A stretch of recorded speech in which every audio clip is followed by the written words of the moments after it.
Hello দোস্ত, আপনারা আশা করি সবাই ভালো আছেন। আমি অল্পের মধ্যে একটু কথা আপনাদেরকে বলতে চাচ্ছি। আমরা আজকে ঘুরতে গেছিলাম টি গার্ডেনে।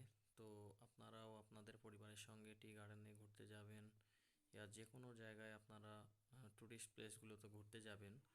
ঘুরতে গেলে অনেক বাচ্চারা অনেক ব্রড মাইন্ডেড হয় এবং সেখান থেকে অনেক কিছু তারা শিখতে পায়। এই জন্য আপনারা বাড়িতে বেশি বেশি বসে না থেকে আপনারা একটু ঘুরতে যাবেন, অনেক উপকার হবে আশা করি। কত সুন্দর চায়ের গার্ডেন দেখো, আয়সা দেখেছো? খুব ভালো লাগছে না তোমাদের আজকে ঘুরতে এসে? এইদিকে চা, এইদিকে চা বাগানটা দেখো, খুব সুন্দর লাগছে। দেখো কত সুন্দর করে কাটিং করে রেখেছে না? এইগুলো হচ্ছে এখান দিয়ে এই জলগুলো সব নিচে চলে যায়, বুঝতে পেরেছো? তার জন্য চা বাগানের জন্য ঢালু জমির প্রয়োজন। ঢালু জমি এটা, বুঝতে পেরেছো?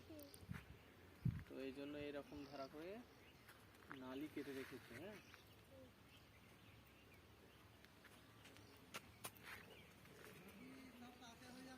খুব সুন্দর লাগছে না?